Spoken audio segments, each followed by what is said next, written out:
Before we start the story, leave your like and subscribe to the channel so you don't miss the next stories. I came to Cades Cove to escape.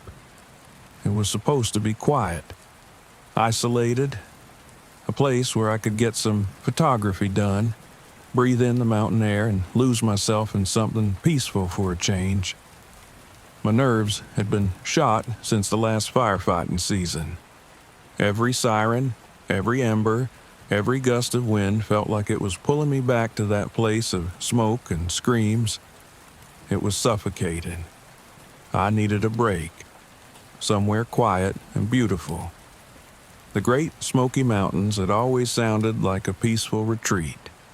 But the first night I spent in my RV at the edge of Cades Cove, something felt off. I chalked it up to the strange silence. I'd expected nature sounds, maybe some crickets or distant owls, but instead the night was dead quiet. Nothing moved, not even a rustle of leaves. The silence was so intense that I could hear my own breathing, my pulse thumping in my ears. I tried to convince myself that I'd just picked an unusually quiet night, that the solitude was what I'd wanted. Then, at exactly 2:33 a.m., I woke up, cold. I checked my watch and blinked a few times to confirm the time. I hadn't set an alarm, and I was buried under thick blankets, so I shouldn't have been so freezing. But as I lay there, shivering and tense, I felt that same off feeling settling over me again, like something was pressing down on my chest, watching me. I decided to check around the RV, maybe start the heater. When I got up, I looked through the window and froze. There in the dirt around my RV were 2 sets of fresh boot prints. My stomach twisted. I hadn't left the RV all night, and there hadn't been any other campers for miles around. I grabbed a flashlight, aiming it through the window to get a better look. The prints were almost identical to mine. Same tread, same pattern, but leading toward the forest and ending at the tree line as if someone or something had stood there, watching. The beam of my flashlight barely penetrated the darkness between the trees, and for a split second, I thought I saw a shadow move. I yanked the blinds down and sat back, telling myself it was just my imagination. Maybe an animal or some weird trick of light. After all, what else could it be? I woke up the next morning groggy, with a heavy ache behind my eyes like I'd been up all night. I could still feel that strange cold from the night before.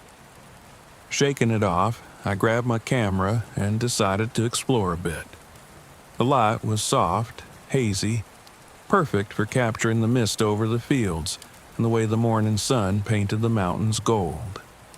I was feeling more like myself, losing myself in the shots, forgetting about the prints and the silence. But as I looked through the lens, I noticed something strange. There, in the distance, by an old fence, was a figure. Tall, thin, and oddly familiar. It looked like me. Same stance, same build, staring back at me from a distance. I blinked and the figure was gone. Just an empty field. "Get it together, Henry," I muttered, shaking my head and pulling the camera back up. I took a few more shots, trying to ignore the nagging feeling crawling up my spine. It was like that thing people say about feeling a ghost walk over your grave. I couldn't shake the cold. When I checked the camera later that day, I realized that there were photos I didn't remember taking. Shots of myself, blurry at odd angles, like someone had been standing right behind me and pointing the lens at my face. A chill ran down my spine, and I closed the camera, leaving the photos for later. I wasn't ready to look at them just yet. Something about them felt wrong, as if the images were staring back at me. That night, I went to bed early, hoping to shake off whatever strange effect the place was having on me. But once again, at exactly 2:33 a.m., I woke up, cold as ice, and this time I heard something outside. A light, crunching sound, like someone walking in circles around the RV. My heart hammered in my chest as I grabbed the flashlight and crept toward the window. I hesitated before pulling up the blinds, fear clawing up my throat, but I had to look. I aimed the light out the window, and there on the edge of the tree line was the figure. Tall, thin, hollow-eyed, an exact replica of me. But there was something wrong with it. Its face was off, like someone had painted an expression on that didn't belong. The eyes were vacant, cold, but the mouth was stretched into a faint, cruel smile, as if mocking me. And as I watched, it lifted a hand, pointing straight at me, then crooked a finger, beckoning me forward. I stumbled back, pulling the blinds down, my breath coming fast and shallow. I heard a faint tapping on the window, a rhythmic, patient sound like it was waiting, beckoning. I stayed frozen, praying it would go away, but when the tapping finally stopped, I didn't feel any relief. I knew it hadn't gone far. The next morning, I packed up, ready to leave, but my RV wouldn't start. I cursed, trying the ignition again, but it sputtered and died. Every instinct told me to run, to get as far away from this place as possible, but I was stuck, trapped. I decided to hike out to find help, but every time I got near the tree line, I'd see it, me, standing just within the shadows, staring. Each time I'd back off, heart pounding, my hands shaking. I wasn't ready to confront it. Not yet. On the fourth night, I gave up trying to sleep. I sat by the window, clutching my flashlight, watching. And then, right on schedule, the figure appeared. But this time, it came closer. Step by step, it moved toward the RV, its movement smooth, unnatural, as if gliding over the ground. I held my breath as it reached the window, its hollow eyes peering in. Its face was pressed against the glass just inches from mine. Up close, it was even worse. My own features stretched and distorted, its mouth opening slightly, as if to speak. But no sound came out. Just an eerie, rasping breath fogging up the glass. Finally, I couldn't take it. "What do you want?" I whispered, my voice shaking. The thing outside tilted its head, mimicking me. Then, with a smile that was all wrong, it mouthed two words: "Your time." I stumbled back, dropping the flashlight. My mind was racing, my pulse pounding in my ears. It wanted my time? Was it trying to take my life? Drain me somehow? I backed into a corner, unable to look away, as it tapped the glass again, harder this time, more insistent. "You can't have it," I shouted, my voice trembling, but I tried to sound strong. I had to believe I could fight this thing. The figure's mouth twisted into a look of disappointment, its hollow eyes narrowing. Then it pointed to my watch. I glanced down and saw that it had stopped. Exactly 2:33 a.m., frozen. Like time had ceased to exist here, in this place, with me. The thing outside tapped the watch through the window, that faint, mocking smile still in place. And then it began to fade, its form blurring into the darkness until it was gone. I stayed up the rest of the night, afraid to sleep, but when dawn finally broke, I felt a sliver of hope. The sunlight washed over the forest, dispelling the shadows, and for the first time in days, I felt warm. I grabbed my keys, praying the RV would start this time, and to my relief, the engine roared to life. Without looking back, I sped down the winding road, not stopping until I'd put miles between myself and that cursed place. But even now, back home, I still see it sometimes, in reflections in the corner of my eye. A twisted version of myself, watching, waiting like it's biding its time.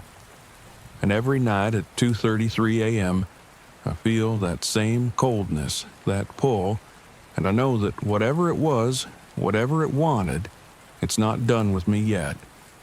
I escaped Cades Cove, but a part of me, a piece of my time, is still there in the shadows, waiting for me to come back.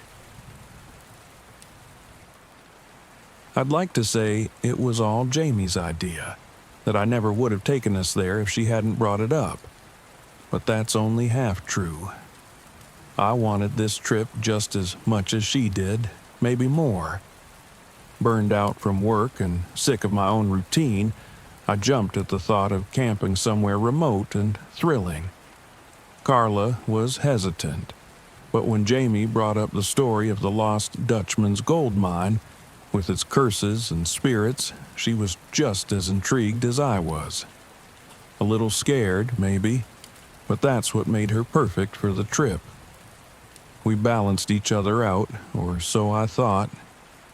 We set out in the RV just before sunrise, driving toward Arizona's Superstition Mountains with all the snacks, tents, and gear we could pack. Our destination was LaBarge Canyon, a spot few had ever visited. It was rumored to be haunted by the spirits of those who'd vanished searching for the cursed gold mine. Jamie loved ghost stories, and Carla loved nature. Me? I just needed an escape from everything. The mountains rose around us as we entered the canyon, casting long shadows in the fading light. The trail wound and twisted, narrow and dusty. Every few feet, Carla mumbled that the place didn't feel right, but I figured it was her usual nature vibes. When we finally parked the RV at a secluded clearing, I turned to Jamie and Carla. This is perfect. Just us and the wilderness. Jamie grinned, always a thrill seeker, while Carla merely nodded, her brows knitted. Let's just set up quickly, Carla said, glancing around as though she was expecting something to jump out of the bushes. I dismissed it as her being overly cautious, which was usually my job. Once we were set up, Jamie wasted no time diving into her tale of the Tsohanoai, a spirit the Navajo believed guarded these lands. According to legend, Tsohanoai could take on different forms to protect the cursed treasure, including a massive, shadowy figure with burning eyes. People say he still stalks these mountains, she said, smirking, watching, waiting, guarding the treasure from anyone who dares to trespass. Cut it out, Carla muttered. She didn't even try to mask her unease. Oh, come on, Jamie said. It's just a story. The RV lights flickered then, once, twice, before dimming. Carla's eyes widened. Did you see that? Just a glitch, I said, though I felt a chill creep up my spine. It's probably a short in the wiring, I thought. I'd fix it in the morning. Night fell fast in the canyon, shadows stretching and consuming the landscape. Carla was quiet, staring out into the darkness as though she could feel something lurking just beyond the trees. Come on, Jamie teased, nudging Carla. Tell me you're not actually spooked. Of course I am, Carla shot back, her voice tense. I don't think we're welcome here. I laughed it off, though I noticed the way Carla kept glancing out the windows. Relax, I said, trying to keep things light. It's just us and nature. But Carla didn't laugh.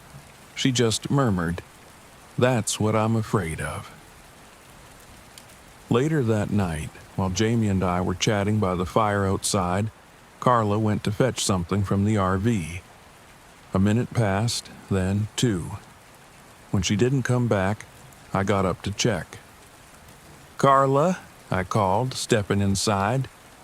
She was sitting at the small table, clutching something in her hands. Her charm necklace, a small wooden trinket she'd had for years. But it was wrong.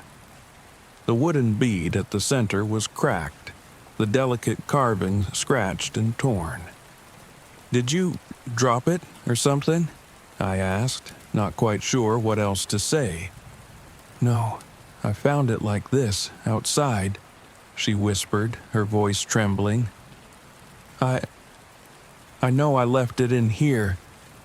It shouldn't be outside." I didn't know what to say. Part of me wanted to tell her it was just a coincidence, that she must have taken it outside without remembering, but I could tell from her eyes that she wasn't buying it. "Let's just get some sleep," I finally said. "We're all tired. It's probably nothing." Carla gave a hesitant nod, though her grip on that necklace didn't loosen. Sometime in the night, I was woken by a noise, a faint scratching against the RV's side like nails dragging across metal. I opened my eyes, heart pounding as the sound came again, softer but closer this time. I told myself it was the wind, or a tree branch, anything else. But the scratching continued, circling around the RV, tapping against the windows in a rhythm that seemed too deliberate to be the wind. "Did you hear that?"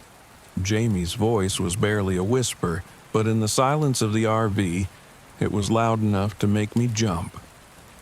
"Yeah," I whispered back, hoping Carla was still asleep.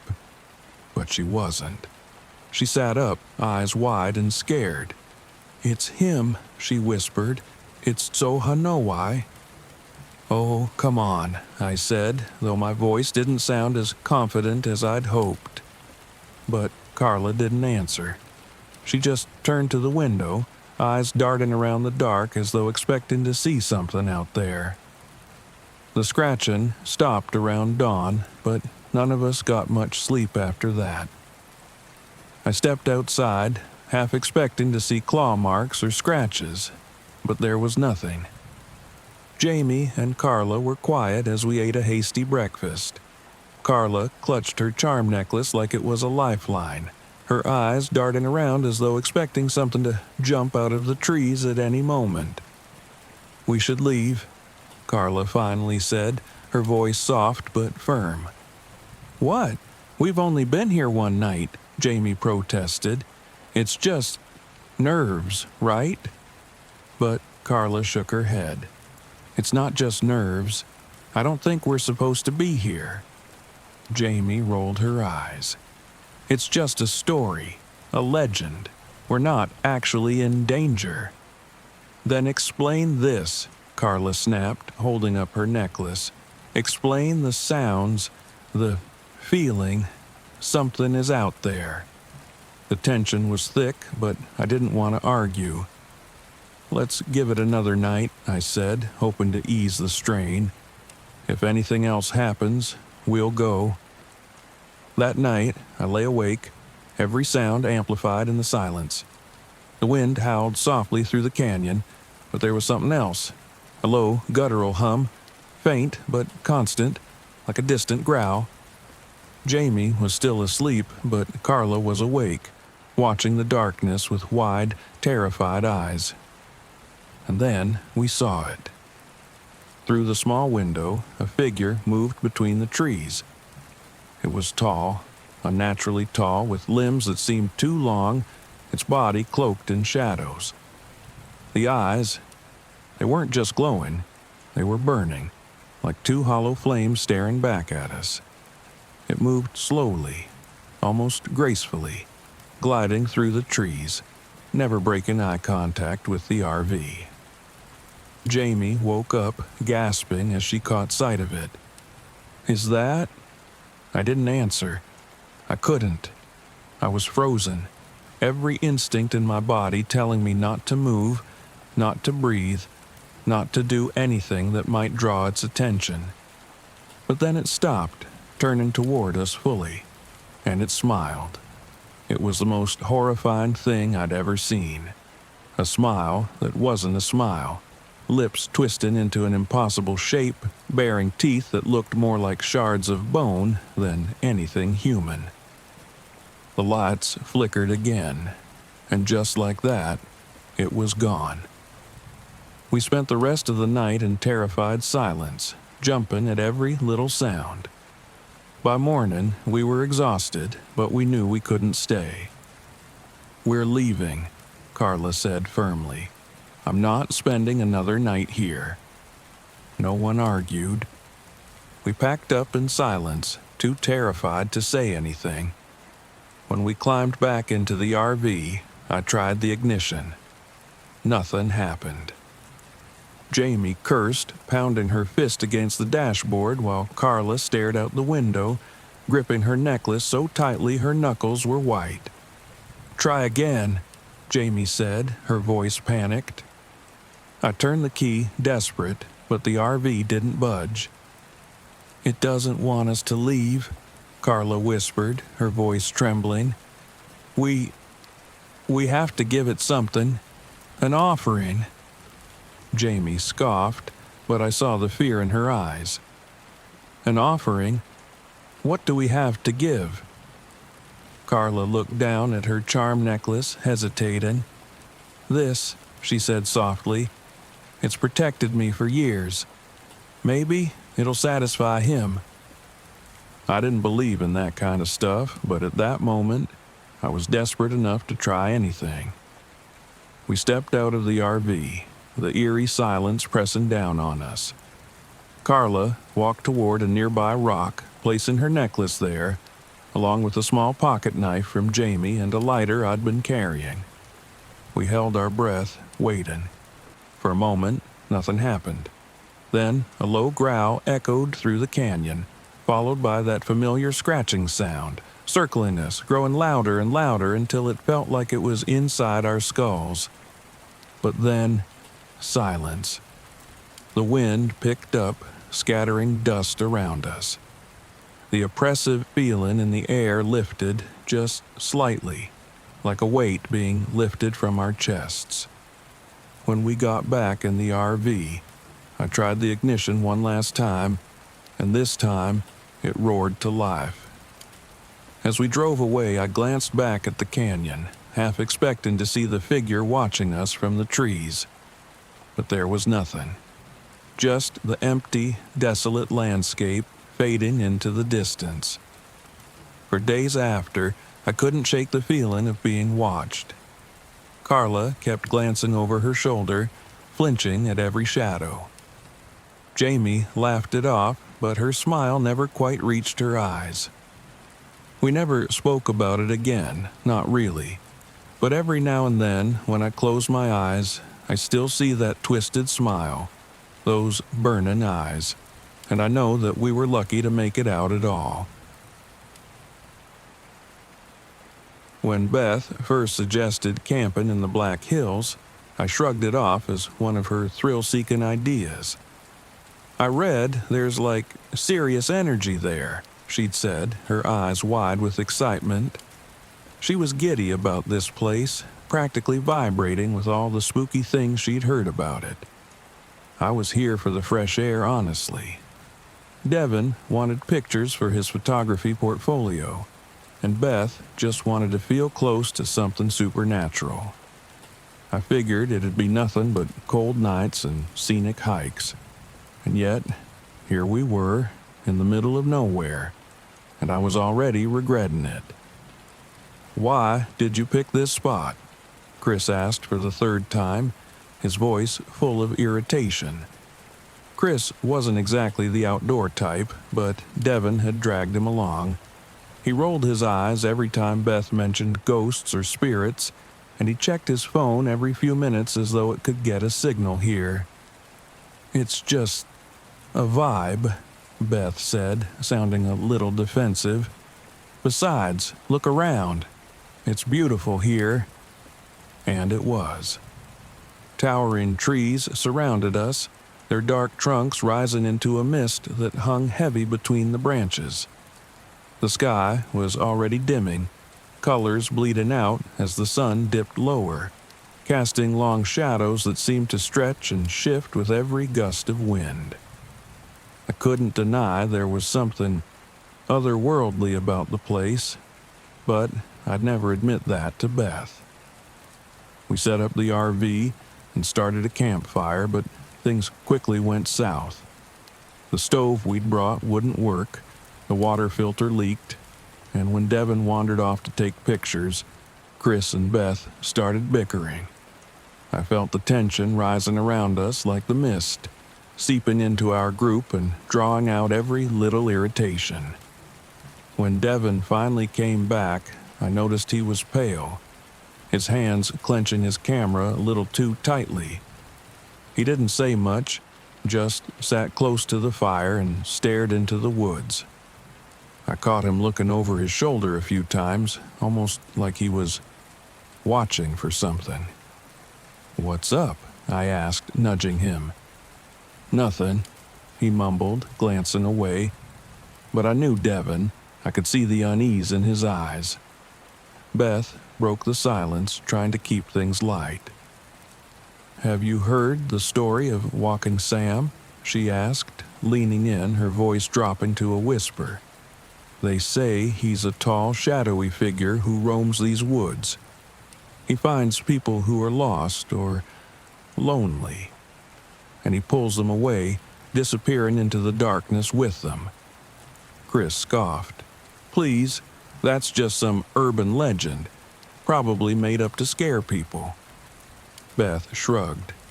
"Maybe, but we don't know everything about this place. There are things out here that..."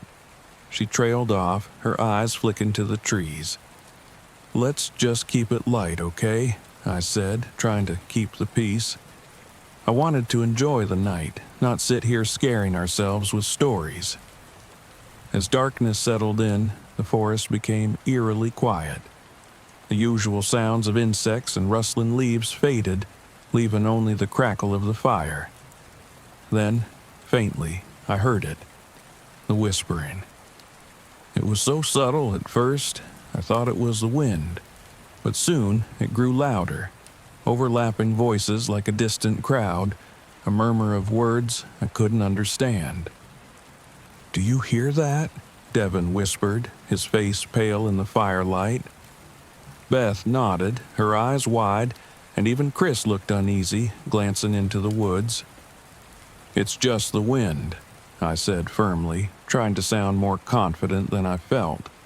But the chill in the air, an unnatural cold that seemed to seep into my bones, told me otherwise. The whispers continued, rising and falling like waves. I felt a strange pull, a quiet urge to wander into the trees to find the source of that eerie sound. I shook my head, trying to clear it, but the feeling lingered, a nagging presence in the back of my mind. Devin was the first to break. "I'm going to take some photos," he said, grabbing his camera and heading into the darkness. "Devin, don't!" I called after him, but he was already gone. The fire flickered weakly, and that strange, unnatural cold pressed closer. I glanced around, trying to spot Devin, but all I saw were shadows shifting between the trees. "He'll be fine," Chris said, but his voice was shaky. "He's just trying to be dramatic." Minutes ticked by, and the unease settled heavier around us. Then I heard footsteps. Slow, measured, coming from the trees where Devin had gone. I felt a flicker of relief, but when I looked up, my heart froze. A tall, thin figure stood at the edge of our campsite, almost blending into the shadows.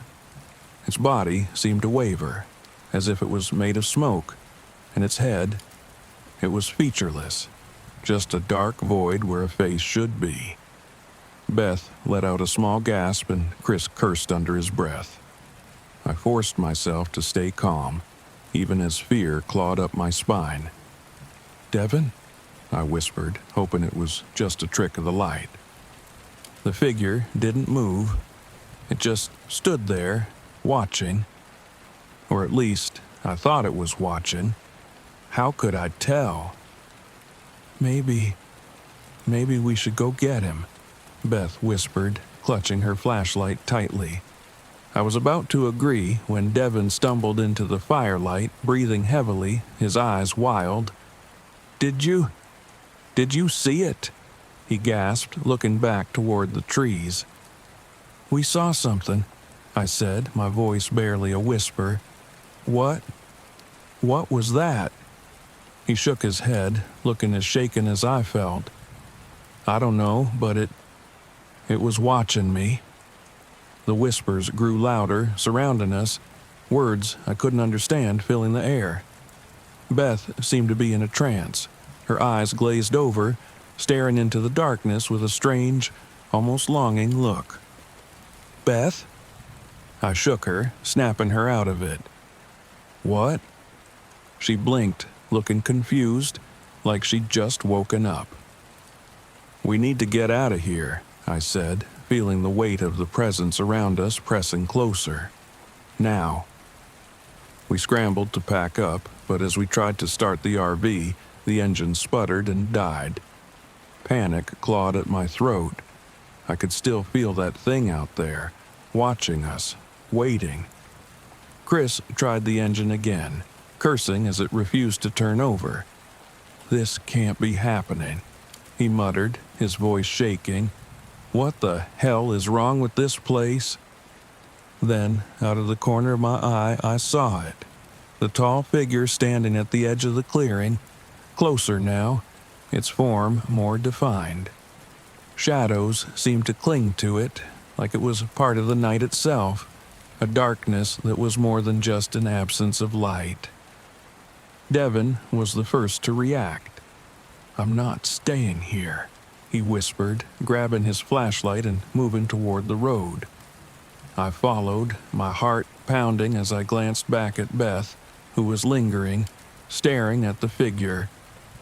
"Beth!" I shouted, but she didn't respond.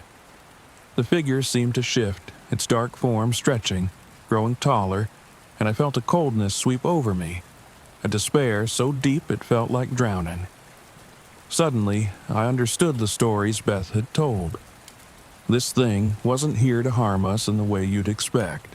It was here to take something from us, something intangible. "Beth, come on!" I shouted again, grabbing her arm and pulling her back. Finally, she blinked, her gaze clearing, and she looked at me terrified. I heard it," she whispered. "It wanted me to follow." "Don't listen to it," I said, feeling a rush of determination. "We're getting out of here. Now." We huddled together, moving through the dark forest with only our flashlights cutting weak beams through the mist. The figure followed us, gliding through the trees with an unnatural grace. It didn't walk. It seemed to float, as if it was part of the shadows. Chris tripped, cursing as he scrambled to his feet. "It's getting closer," he yelled, and I could hear the fear in his voice. I pushed him forward, forcing myself to stay calm. "Just keep moving," I said, though my own heart was racing. Devin led the way, his flashlight flickering as the darkness pressed closer. The whispers were louder now, filling the air with that strange, haunting murmur. I could barely think, my mind clouded by fear and the heavy weight of despair that seemed to emanate from the figure. We stumbled onto the road, and for a brief moment, I felt a flicker of relief. But as we turned back, I saw the figure standing at the edge of the trees, watching us. It didn't move, but I felt its gaze, a pull that seemed to reach into my soul, urging me to return. "Don't look back," I whispered, grabbing Beth's hand. "Just keep going." We finally reached the RV, and Chris tried the engine one last time. This time, it roared to life, and we piled in, slamming the doors shut. As we drove away, I looked out the rearview mirror and my heart skipped a beat. The figure was still there, standing in the middle of the road, watching us as we sped away. It didn't follow, but I knew, deep down, that it would always be there, waiting in the shadows. The drive back was silent, each of us lost in our own thoughts, haunted by what we'd seen. I didn't know if we'd ever speak of it again, or if we'd ever truly escape the pull of that dark presence. But one thing was certain. I would never forget the feeling of being watched, of being almost taken by something beyond my understanding. As we left the Black Hills behind, I felt a strange emptiness, as if a part of me had been left behind in those woods, lingering with that shadowy figure. And somehow, I knew that part of me would never return. I should have known better. When Jonah first told me about his plan to take the RV into Charon's garden, I almost bailed. This wasn't like our usual road trips to the beach or the mountains. Charon's garden is a brutal stretch of rocky wilderness in the middle of the Wichita Mountains, as isolated as it gets. But he was determined, fresh out of a breakup and out to prove something. And I wasn't about to let him face the Oklahoma wilds alone, even if it meant putting up with his attitude and Ivy's superstitions. Ivy was already staring out into the thick woods with those wide eyes of hers as we parked, muttering under her breath about unsettling energy in the air. Jonah was already smirking, as if to say, "Here we go with the ghost talk." But I just rolled my eyes and threw my bag over my shoulder, eager to get away from her nervous energy. I wanted to stretch my legs and find a signal to tell my buddies back home just how much this place sucked. "You know about the Sakini, right?" Ivy asked, keeping close to me as we walked into the woods. Jonah had parked us way off any marked trail, far from the usual camping areas. Of course, he'd have to go for the real experience. "The what?" I asked, half interested, hoping to catch a glimpse of signal bars on my phone. "The Sakini," she repeated, her voice dropping to a whisper. "It's a spirit, a shape-shifting owl, according to the Seminole legend. It hunts people in the woods and—" "Really, Ivy?" I cut her off with a laugh. "You don't actually believe in that, do you?" She looked away, clearly annoyed. "Laugh all you want, but we're in its territory.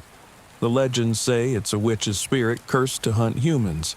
I think we should be respectful. I feel something out here." "You feel the thrill of superstition," Jonah shot back as he finished setting up the campfire. "This is what happens when you read too much Reddit." Ivy shook her head, looking down. I could tell she was hurt, but Jonah just grinned and threw another log on the fire, the sparks crackling against the cold evening air. But something was strange about the place, I had to admit. The moment the sun dipped below the rocky hills, an oppressive silence settled in, thick and smothering. Even the wind seemed to vanish, leaving the trees stiff and watchful. Ivy sat across from me, clutching her flashlight, her gaze darting into the dark woods beyond the campfire's glow. As night closed in, the generator cut out. Jonah cursed under his breath, fiddling with it, but after 10 minutes he admitted it was fried. We'd have to rely on flashlights and the fire, which was starting to dwindle. "Guess it's just us and nature," Jonah said, laughing it off, but his smile was strained. I could feel the cold digging in, and I wasn't the only one. Ivy looked pale as she pulled her coat tighter, her eyes fixed on something beyond our campfire. Then came the noise, a distant, hollow wail echoing through the trees. It was faint at first, like the cry of an animal or the scream of wind over stone. But it carried a strange, human quality, as if someone were calling out from deep in the woods. Jonah and I looked at each other.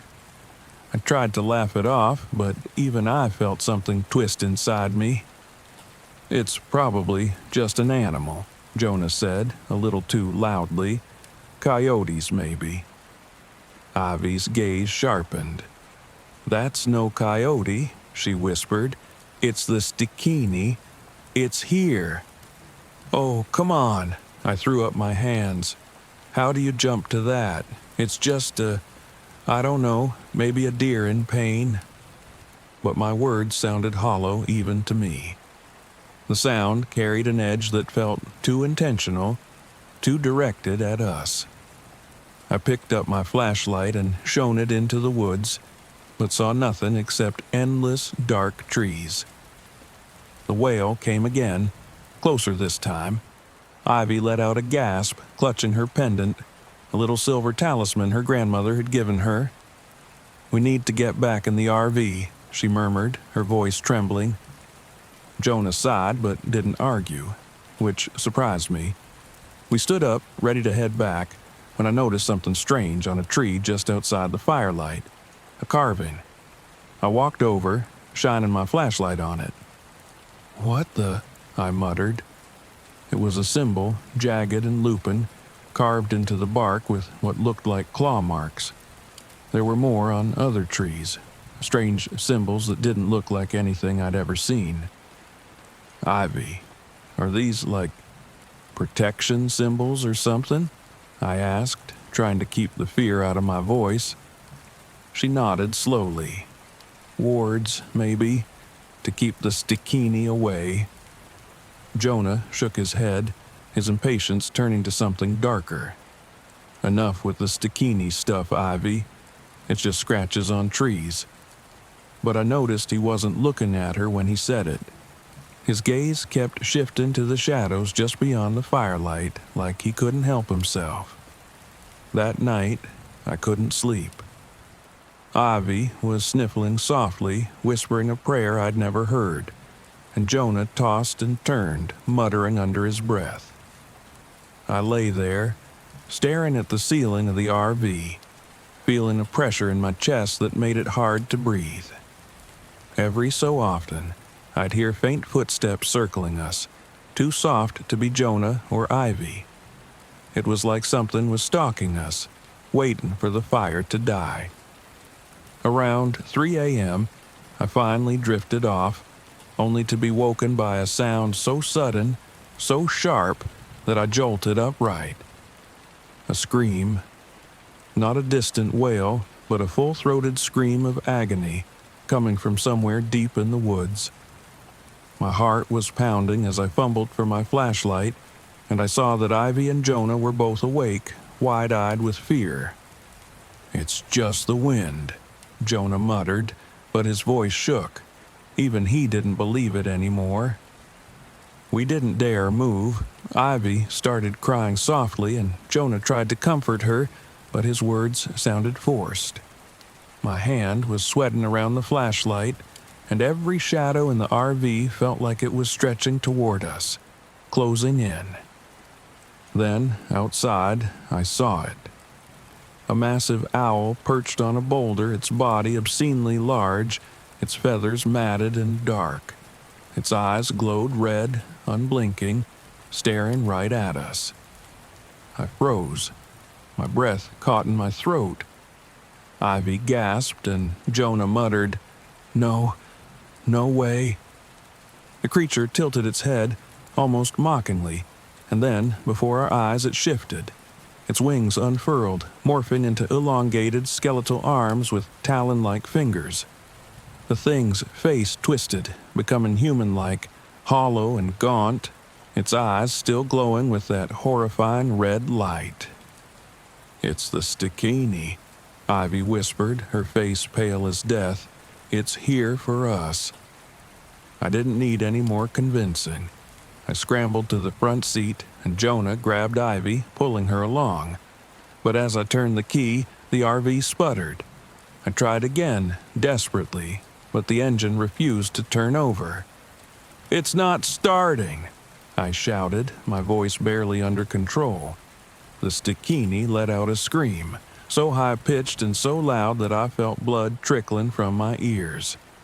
It moved closer, its talons scraping against the metal side of the RV. Vince suddenly bolted. "I'm out of here!" He swung open the door, ignoring Ivy's desperate cries for him to stay. I watched in horror as he sprinted into the dark, flashlight bobbing as he ran. "Vince, no!" Jonah shouted, but Vince was gone. We could hear his footsteps crunching on the gravel, his flashlight beam swinging wildly. Then came his scream. It was a terrible, gut-wrenching sound, and I knew instantly he was gone. I held on to Ivy as she broke down, sobbing uncontrollably, while Jonah's face went slack, a haunted look settling in. "Look," Ivy whispered through her tears, pointing toward the door. The Sakini was there, holding Vince's flashlight, its eyes fixed on us. It raised the flashlight to its hollow face and tilted its head in a sick imitation of a smile. My blood ran cold as I realized it was taunting us. "Get out the back," Jonah hissed, shoving us toward the emergency exit. We scrambled out, our feet slipping on the rocky ground. Ivy's hand found mine, and she squeezed it so tight I thought my bones might break. As we ran, I noticed the symbols carved into the trees again, forming a rough path through the woods. Ivy muttered something about following the markings, her face a mix of terror and determination. But the Sakini was close, its screams echoing behind us louder and closer with every step. I could feel its breath on my neck, an icy, unnatural chill that seemed to sap the strength from my legs. "Ivy, go!" I shouted, pulling her forward as Jonah ran ahead, his face tight with fear. Ivy stumbled, nearly falling, but I caught her just in time. The Sakini's scream filled the air again, and we knew it was just behind us. Ivy reached for the pendant around her neck, her fingers trembling as she unclasped it. "Take this," she whispered, shoving it into my hand. "It might hold it off. Go, please." I shook my head, but she pressed it into my hand, her gaze fierce. "Just go." I turned and ran, clutching the pendant. I heard Ivy scream as she faced the creature alone, but I couldn't stop. I wouldn't stop. I raced through the trees, desperate to escape, and finally stumbled into a clearing where a park ranger's cabin stood, barely visible in the dawn light. They found us hours later, huddled in the ranger's cabin, too shocked to speak. Jonah hadn't said a word since we'd arrived, and I still clutched Ivy's pendant in my hand, unable to let go. Vince and Ivy's bodies were never found. When we told the authorities what happened, they gave us skeptical looks and whispered about the dangers of staying in the wilderness too long. But I knew the truth. I could feel it even now as I stared out into the woods, knowing that somewhere in Sharon's garden, the Sakini was still out there, waiting. And I would never forget its eyes, the way it had looked at us as if it had all the time in the world. I'd been on the road for 6 hours when I finally pulled the RV into Ocala National Forest, the late afternoon sunlight slanting through the moss-draped trees. I was here to clear my head, get a few photos, and, frankly, to avoid thinking about my ex. She'd taken my heart and half of my things with her, and I needed to get back to the one thing that never failed me: the wilderness. Ocala felt like another world. There was something almost primal about it, like stepping back in time. I parked the RV in a secluded spot I'd scouted online, a small clearing edged by ancient oaks. Spanish moss dangled from the branches, and the dense swamp surrounding the clearing hummed with the deep, guttural croaks of frogs. Perfect for capturing those dark, haunting shots that editors seem to eat up. I spent the first evening scouting the area, setting up a small campfire near the RV. There was no one for miles, and the forest was thick, almost claustrophobic. Usually, I enjoyed the silence, but as the night deepened, it felt a bit oppressive. I kept hearing sounds in the distance, rustling, soft footfalls, but dismissed them as animals, maybe raccoons or deer. Around midnight, as the fire was dying down, I noticed something odd. The smell. It was a sour stench, like rotting vegetation mixed with sulfur. I'd never smelled anything like it before, but I figured it was just part of the swamp, something decomposing nearby. The night closed in, thicker than before, and I finally went inside, locking up and tucking myself into the small bed. I was almost asleep when the first scream tore through the night. It was raw, guttural, and loud, like nothing I'd ever heard before. I shot upright, adrenaline surging through me. It sounded animalistic, but off.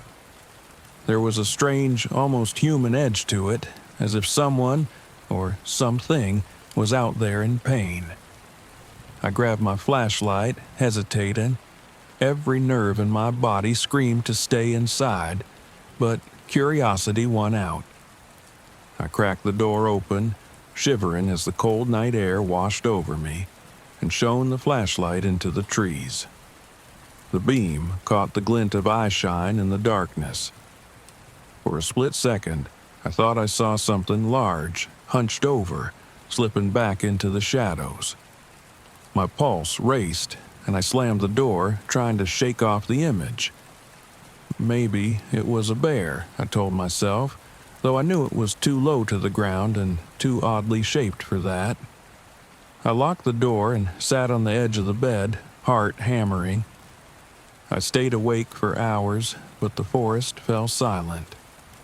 Eventually, exhaustion won out, and I slipped into a fitful sleep. The next morning, I tried to laugh it off, blaming an overactive imagination. I grabbed my camera and decided to head deeper into the woods, hoping the day would bring a fresh perspective. But the smell was still there, faint but unmistakable. That sour, sulfuric odor lingered in patches, making my eyes water. Around midday, I stumbled upon a clearing. My skin prickled as I looked around. Branches were snapped and twisted, like something massive had barreled through here, and there were impressions in the dirt that looked disturbingly like footprints. Massive, human-like, with toes that dug deep into the mud. They were far too big for any person. I knelt down, studying them, then looked up, realizing that the forest had gone completely silent. No birds, no insects, nothing. A cold chill crept up my spine.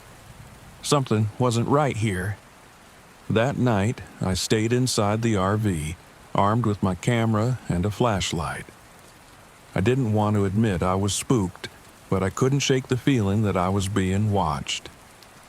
I was editing some of the photos when the screams started up again, closer this time, louder. It was the same raw, guttural noise as before, echoing through the trees, but now it was accompanied by a heavy, labored breathing. The stench hit me a moment later, sour and overpowering, seeping in through the RV's vents. My stomach churned as I clamped a hand over my nose. Whatever was out there was getting closer, circling my camp. I could hear the crunch of footsteps outside, moving slowly, deliberately. I felt trapped, the walls of the RV closing in. Part of me wanted to throw open the door, to confront whatever it was, but a deeper, more primal instinct told me to stay put. I turned off the lights and crouched by the window, peering out. and then I saw it. A massive, shadowed figure lumbered just outside the glow of the RV's headlights. It was hunched, covered in coarse, matted fur, its back bent as it moved, almost dragging itself along. My breath caught in my throat as the figure paused, sniffing the air, and then turned, just enough for me to glimpse its face. Bloodshot eyes stared back at me, gleaming with an intelligence that was distinctly, unnervingly human. Its face was twisted, a flat nose above thin, snarling lips, and its skin looked raw, scaly in patches. A shiver ran down my spine as it met my gaze. I scrambled back from the window, heart racing. Whatever this thing was, it was too smart, too aware. And it was watching me. The night stretched on, hours blurring together. The creature left, but I could still feel its presence. I kept every light on, clutching my camera, trying to convince myself it was just a trick of the shadows. But I knew better. The next morning, I wanted nothing more than to leave. But when I checked the RV's gas gauge, my heart sank. The tank was nearly empty. I'd filled it up before leaving town, and I hadn't driven more than a couple of miles since parking here. How could it be empty? I tried my phone, but the battery was dead. I'd charged it the night before, and I'd barely used it.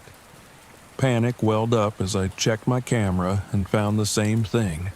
Every electronic device was either drained or malfunctioning. I was stuck. I spent the day pacing around the camp, hoping someone might drive by, but the trailhead I'd chosen was isolated, miles from any other campsite. Hours passed, the forest growing darker, and with every passing minute, the dread in my stomach deepened.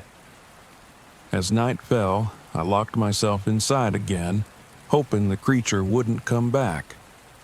But as soon as the darkness settled, the screams began. This time they were closer, sharper, and seemed to echo from every direction. I grabbed my flashlight and knife, barely daring to breathe. Then I heard it. A whisper.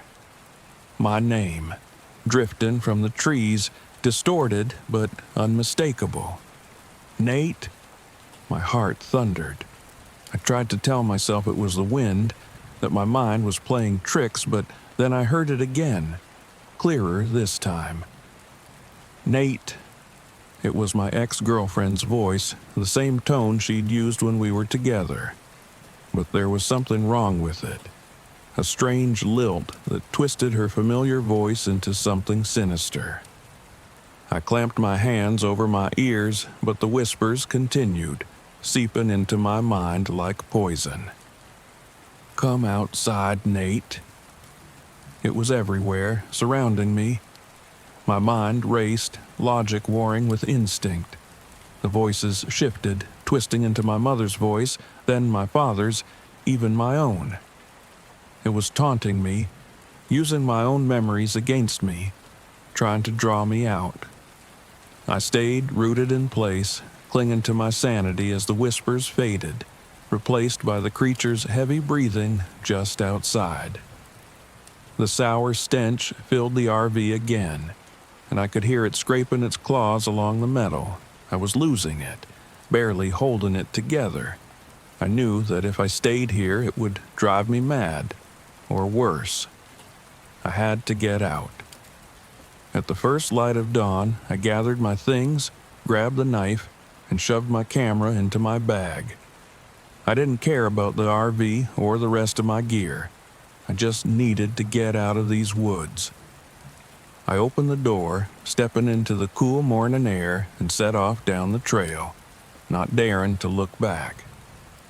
I moved fast, every rustle, every bird call setting me on edge. I could feel it watching, tracking me from somewhere just beyond the trees.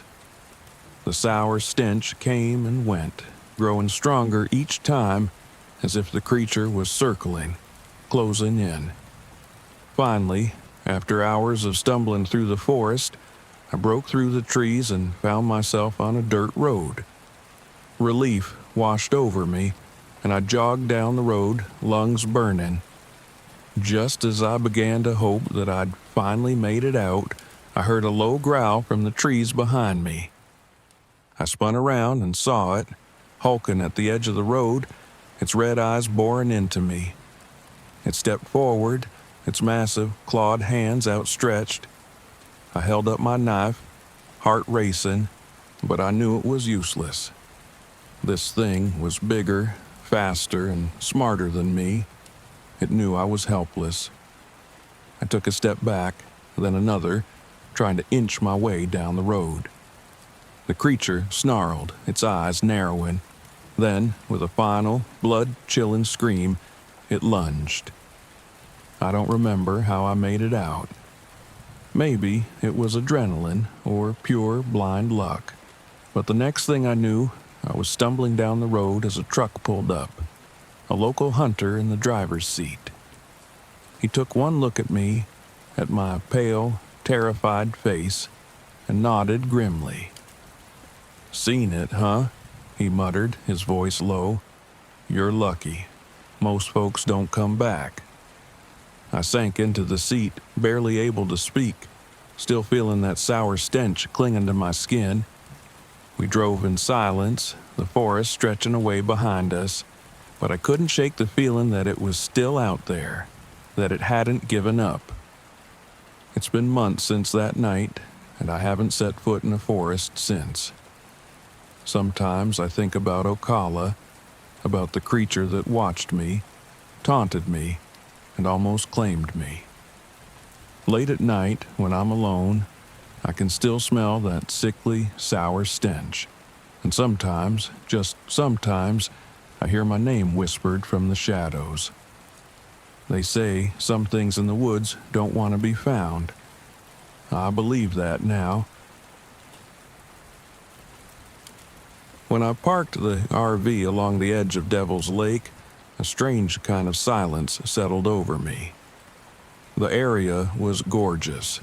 Trees thick with early autumn leaves, a lake so still it looked like glass, and hills that seemed to go on forever. Devil's Lake had been on my mind for weeks, ever since I saw a photo of it online. It looked exactly like the kind of place I could get lost in, physically and maybe mentally too. I was here to clear my head, to let some wounds breathe after the mess of my divorce. A few days alone with my camera seemed like the best therapy I could ask for. I didn't expect to feel so watched. I unloaded my gear, set up my camp, and tried to shake off the feeling. It was probably just the eeriness of a quiet forest, I told myself. But the sensation only grew as I made my way to the main trails, camera in hand. I hiked around the lake, taking shots of the sunset, catching the rock formations, but it wasn't long before I noticed a man standing off to the side, watching me. He had one of those lined faces you'd expect to see on an old prospector and wore an old, dusty jacket that looked out of place even here. "You're hiking alone?" he asked, voice rough. I nodded. "It's kind of the idea. I wanted to clear my head." He gave a dry chuckle. "Yeah, lots of folks come out here thinking that. Some of them even try to find the forgotten trail." His eyes held something I couldn't place. "I'd stay away from that one if I were you." "The forgotten trail?" I said, curiosity piqued. "An old path. Twists through parts of the forest that don't want to be found. Devil's Lake has a way of keeping what it wants." He leaned in, his voice dropping. "You go too deep out there. You might not find your way back. Some say the place messes with your mind, makes you forget the way, maybe even forget who you are." He didn't wait for my response, just turned and disappeared into the trees. I laughed it off as typical local superstition, a story meant to freak out tourists. But as I headed back to the RV, that unsettling silence followed me like a shadow. That night, I tried to shrug it all off, but sleep didn't come easily. I kept hearing faint rustling sounds just outside the RV, like something was moving back and forth, brushing against the windows. My hand itched for the flashlight, but every time I was about to reach for it, the noise stopped. In the morning, I found my camera moved from where I'd left it. A tiny thing, something I almost dismissed, but I could have sworn I'd left it on the table. It was lying on the floor instead, just inches from the door, as if it had tried to leave without me. I shook it off, convincing myself it was just nerves, and decided to look for the trail the old man had mentioned. The idea of the forgotten trail intrigued me more than I wanted to admit. After a few hours of wandering through brush and following deer trails, I found it. Or at least what I thought had to be it. A narrow path half hidden behind a fallen tree, winding down towards the dense part of the forest. The air felt thick, and shadows stretched oddly here, almost as if they were pulling me in. I stepped onto the trail, moving slowly, my camera ready to capture anything unusual. Everything looked hauntingly beautiful, surreal, like I'd stepped into another world. But as I continued, the scenery started to repeat. Trees that looked identical, paths I thought I'd already walked. A chill crept up my spine. The feeling of being watched, which had faded slightly, returned with a vengeance. I kept my bearings, or at least I thought I did. But after an hour, I realized I had no idea where I was. I pulled out my phone and checked my GPS. The screen was glitching, showing me way off the park's main paths. The sense of dread tightened in my chest. I was too far in, but I hadn't walked that far, had I? The forest was silent, unnervingly so. Even the usual rustling and birdsong were absent. I felt like I was in a vacuum, cut off from everything. The day stretched on, and the sun began its slow descent behind the trees. I was getting nowhere, wandering in circles, every tree and rock looking like something I'd passed already. Then I saw it. A massive boulder with strange carvings etched into it. I approached it cautiously. The carvings were like distorted human figures, their limbs twisted and elongated, almost as if they were reaching toward me. I snapped a photo, though something in me said to leave it alone. As I stared at the figures, they seemed to shift, twisting as if alive. I blinked, rubbed my eyes, but when I looked again, the figures were as still as stone. Then, somewhere behind me, I heard a voice. It was faint, almost a whisper, calling my name. My heart skipped. I spun around, but there was no one there. "Hello?" I called, trying to sound confident, but my voice was shaky. Silence. I turned back toward the boulder, but it was gone. The carvings, the rock itself, all gone. The trail was empty, stretching endlessly into the forest. Panic clawed at me. I didn't know which way was back to the RV, didn't even know if I'd find my way out. I was in a maze, led around by something I couldn't see. Nightfall came quickly, and with it, a darkness that swallowed everything.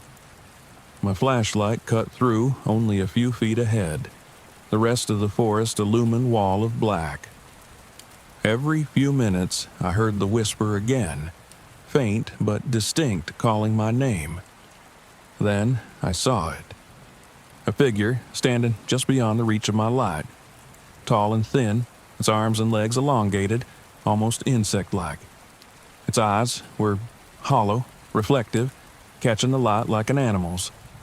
I froze, but it didn't move.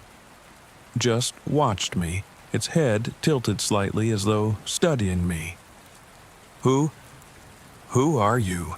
I stammered, taking a step back. It didn't answer, but a chilling smile spread across its face, if you could call it a smile. It looked more like the way shadows stretch across a surface, a distortion rather than a real expression. I turned and ran.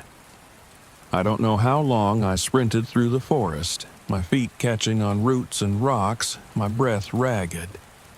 I could still hear it behind me, though it made no noise. I felt it, its hollow eyes boring into my back. Somehow I found my way back to the RV. I fumbled with the door, throwing myself inside, slamming it shut and locking it. My chest heaved as I struggled to catch my breath, but it wasn't over. The tapping started again, soft at first, then growing louder. It circled the RV, tapping at the windows, scratching along the sides like it was trying to find a way in. I huddled on the floor, clutching my camera as if it could protect me.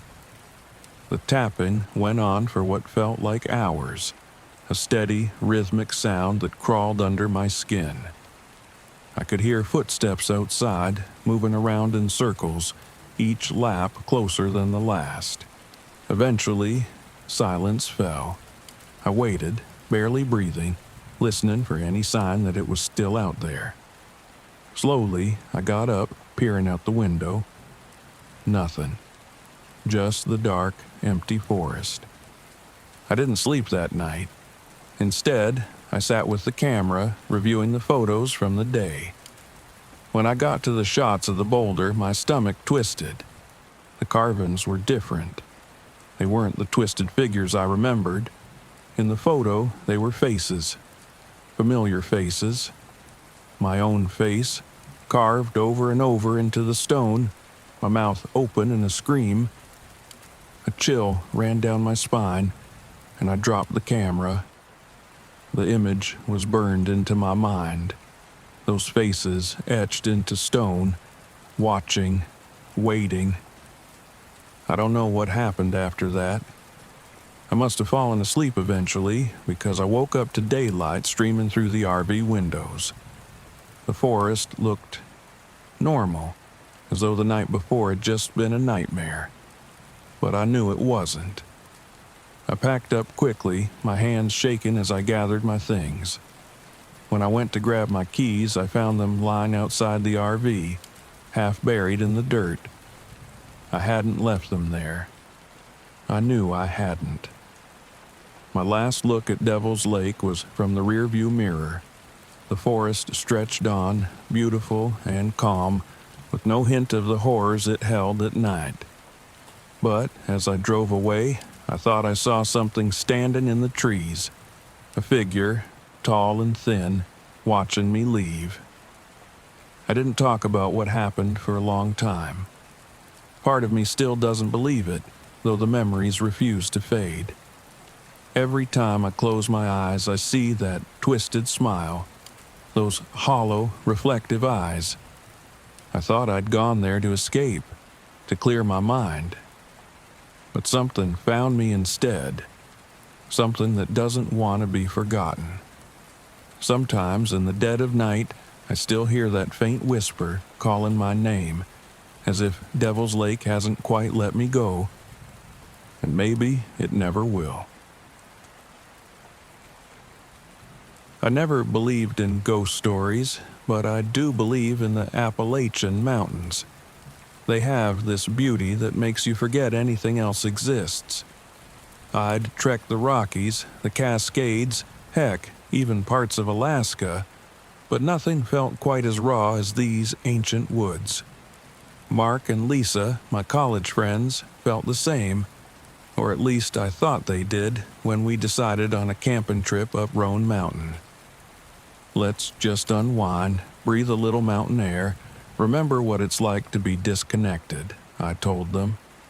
What I didn't mention was that I was running away from my breakup, from my own lousy luck in love, but I knew they'd guessed as much.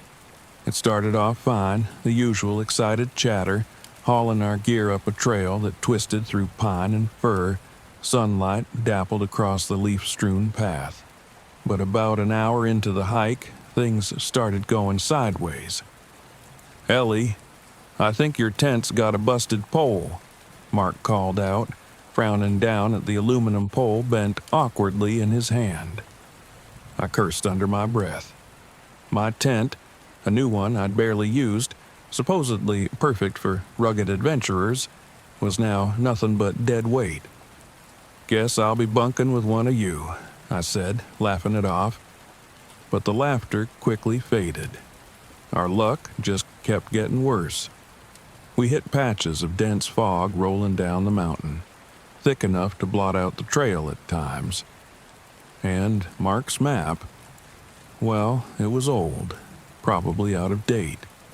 The trails seemed to crisscross at strange points, and he'd squint down at the paper, mumbling, "I swear we're on track."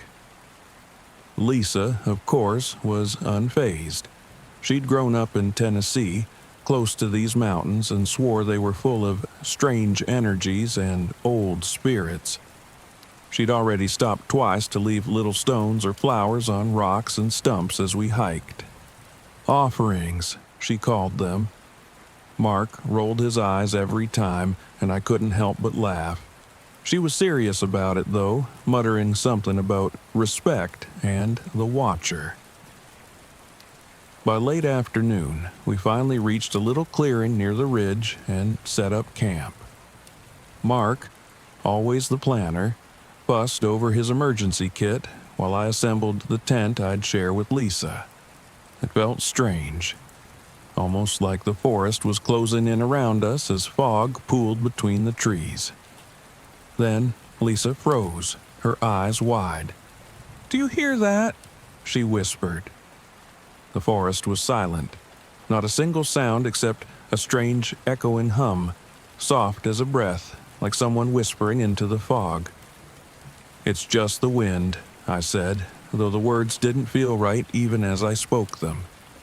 The hairs on my arms prickled, and my heart thumped a little faster. Mark gave a nervous laugh, though his eyes darted around. "See, this is why I don't like these old places. Creeps me out." "Better to respect what's here," Lisa said, almost scolding.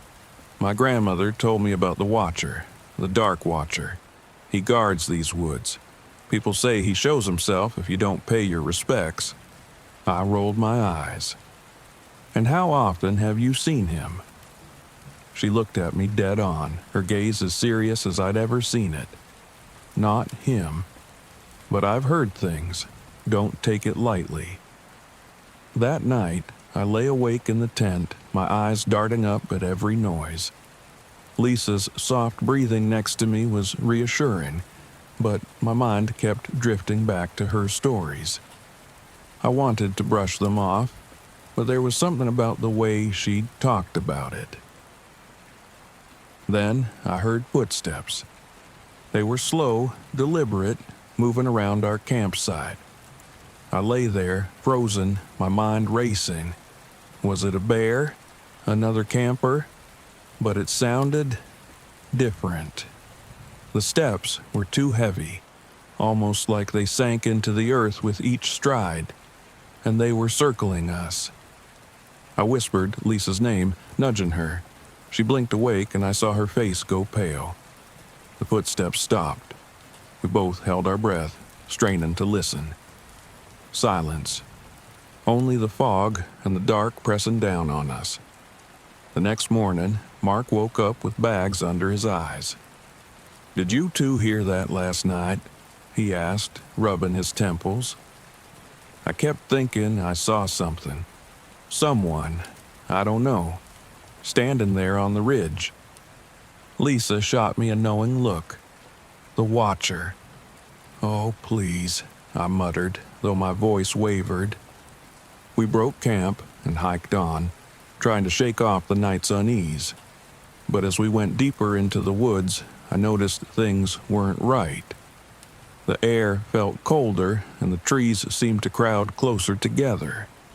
Lisa placed a daisy and a small pebble on a rock as we passed, but the next time we circled back to that same area, lost again. Her offerings were scattered and broken. "See, this is what I mean," she said, her voice trembling. "Something doesn't want us here." Mark, who had been brushing off her superstitions all morning, was suddenly silent, his eyes darting around. I wanted to laugh it off, but a chill crept up my spine. As dusk settled, we finally stopped to set up camp again. My hands were numb as I hammered the stakes into the ground. The fog thickened, blanketing everything in gray. That's when I saw it. A figure, tall and still, standing at the edge of our clearing. It was shadowy, like a person made of smoke, but somehow more solid, more real. I blinked, trying to convince myself it was a trick of the fog, but it didn't disappear. It just stood there, watching us. Mark turned and saw it too, his face turning ghostly white. "Do you see that?" Lisa clasped her hands, muttering something under her breath, her eyes never leaving the figure. "Don't look at it," she whispered. "Just keep your head down. It's testing us." But Mark, terrified, desperate for control, reached into his pack, pulled out his flashlight, and shone it directly at the figure. I'll never forget what happened next. The watcher moved, its limbs twisted in jerky, unnatural ways, like it didn't fully understand how to walk. And then it took a step toward us. I felt like I was rooted to the spot. Every instinct screamed at me to run, but I couldn't move. Mark's hand trembled, the flashlight casting a shaking beam that illuminated the watcher's face, if you could call it a face. It was featureless, a smooth, reflective surface, like a mirror but empty, absorbing all light. And somehow in that empty face I saw Mark's reflection, hollow and ghostly. Lisa grabbed my arm. "We have to go," she said, pulling me out of my trance. But Mark, he just stood there, staring. We tried to pull him, but he wouldn't move.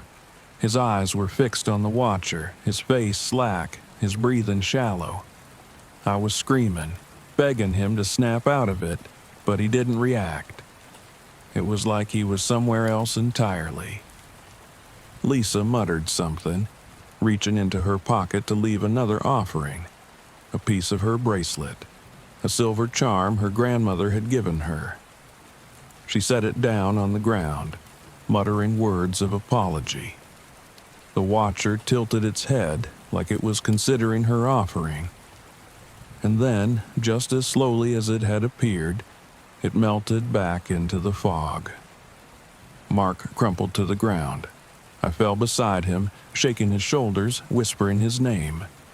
His eyes fluttered open, but there was something missing, some spark gone from them. "We have to leave," Lisa whispered, her voice barely audible over the wind that suddenly picked up. "Now." Dragging Mark along, half carrying him through the maze of trees, felt like moving through a dream, or a nightmare. Every turn seemed to bring us back to the same stretch of trees, the same patch of fog-shrouded forest. We kept moving, terrified to look back, afraid of seeing that dark figure behind us. I don't know how long we stumbled through the forest like that, but eventually, as dawn began to break, we emerged from the trees. My legs gave out as I hit the open trailhead, Mark collapsing beside me, his eyes vacant, his skin cold and clammy. Lisa knelt beside him, whispering words of comfort, though he hardly seemed to notice.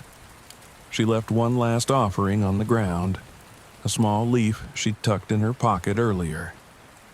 "Thank you for letting us go," she whispered. I looked back at the mountain, and for just a moment, I saw it again.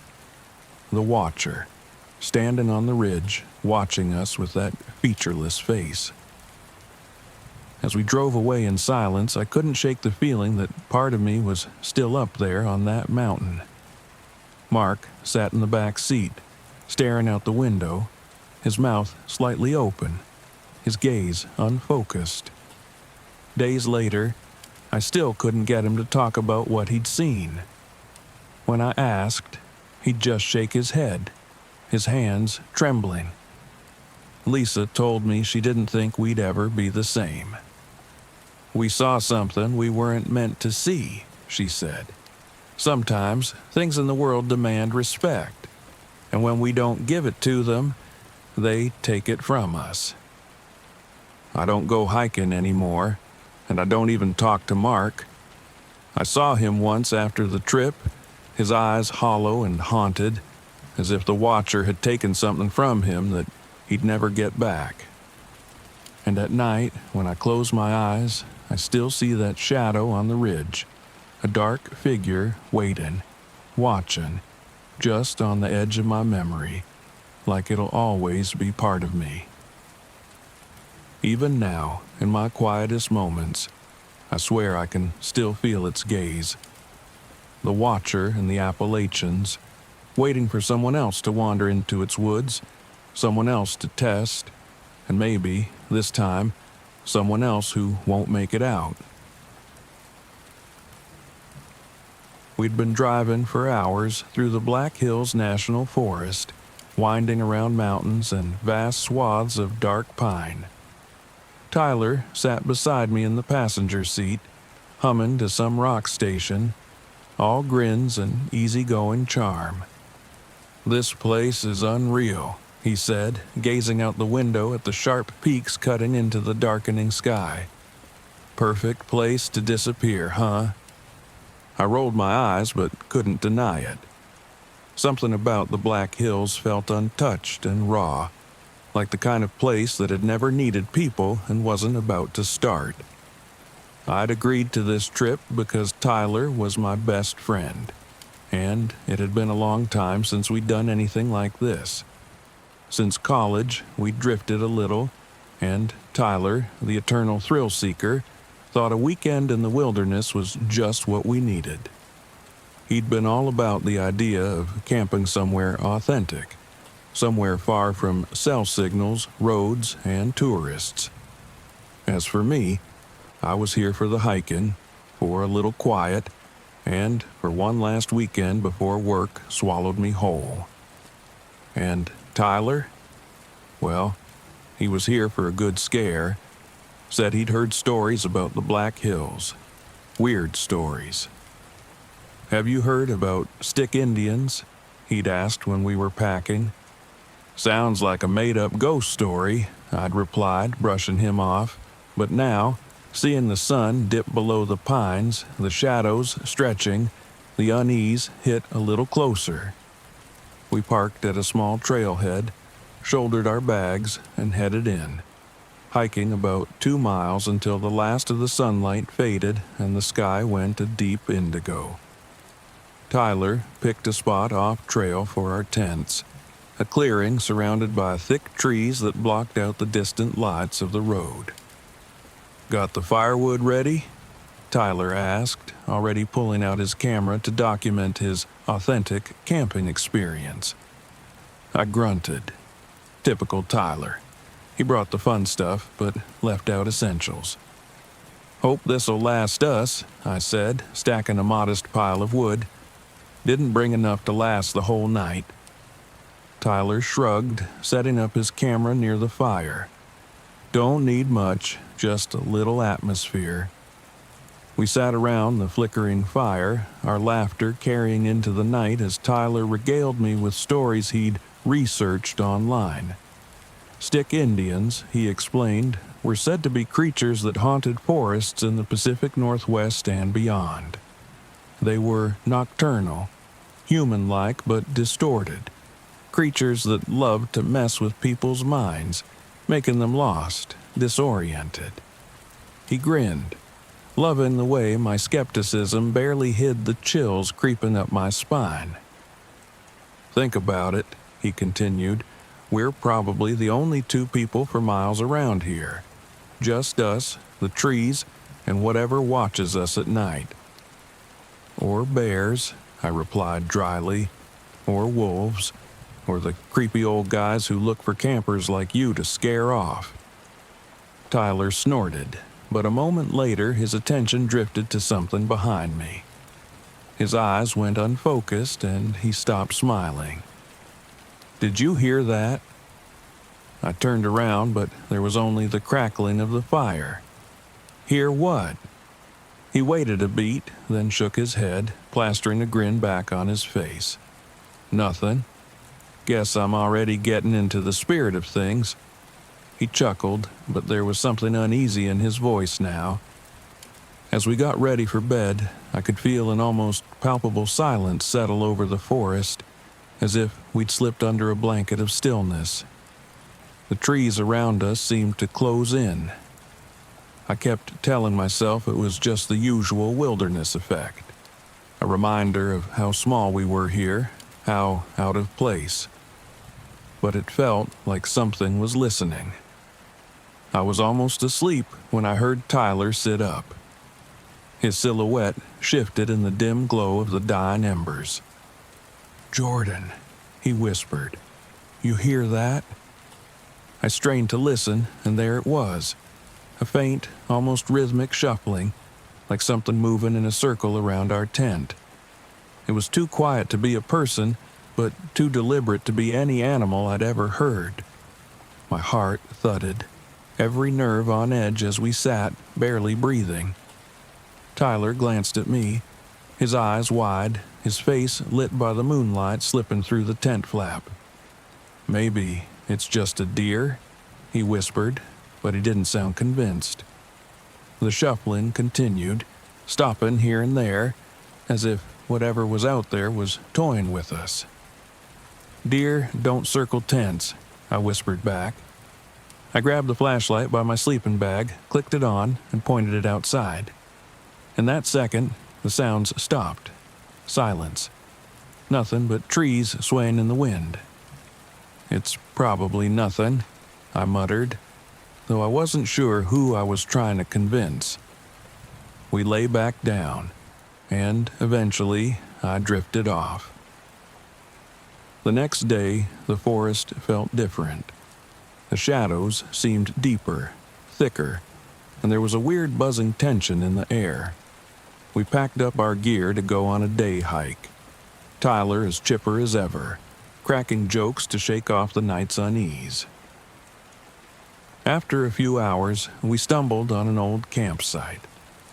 The fire pit was still there, but there was something off about it. A spiral pattern formed out of half-burned sticks and bones, placed carefully in the ash. Tyler seemed fascinated, snapping photos while I stood back, feeling an odd chill creep up my spine. "This is creepy," I said, shoving my hands in my pockets. "Who does this out here?" Tyler shrugged. "Could be anything, but if you ask me," he said, voice low, "I bet it's those stick Indians marking their territory." I rolled my eyes, trying to ignore the unease creeping into my bones. Right. Stick Indians. Probably just a prank. He just grinned and shook his head.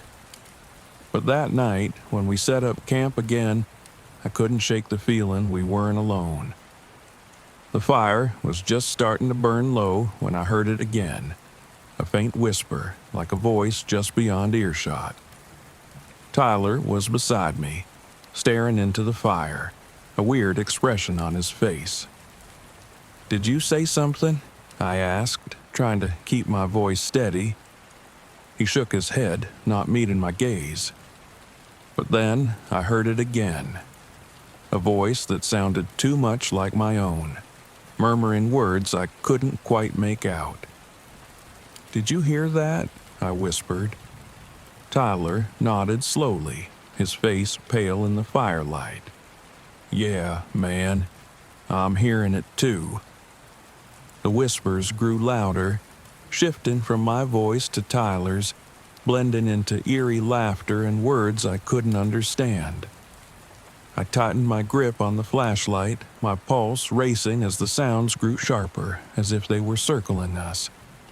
I pointed the light around, but it only revealed shadows stretching further into the trees, deeper and deeper.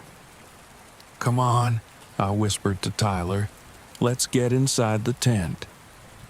The two of us scrambled into the tent, zipping it up as fast as we could. But even then, the whispers continued, growing louder and taking on familiar voices. My mom's voice, calling me in a soft, gentle tone, then Tyler's father, then other voices we couldn't place. The sounds circled us, growing louder until they were just outside the thin nylon walls. Tyler gripped my arm, his fingers digging in. "This isn't funny, Jordan." "I know." My voice was barely more than a whisper, and for the first time in my life I felt real fear, a kind of primal dread that made me feel like prey. The whispers stopped, leaving a ringing silence in their place. We sat there, holding our breath, waiting for the next sound. I almost dared to think it was over when I heard a voice call my name. It was my father's voice, as clear as day. "Jordan," it said, soft and close. "Come here, son." I froze, glancing at Tyler. His face was pale and he was shaking his head. "Don't listen to it. Whatever it is, it's not real." But the voice kept calling, closer now, pulling at something deep inside me. I wanted to go, to see if it really was him. Every muscle in my body screamed to open the tent, to go to him.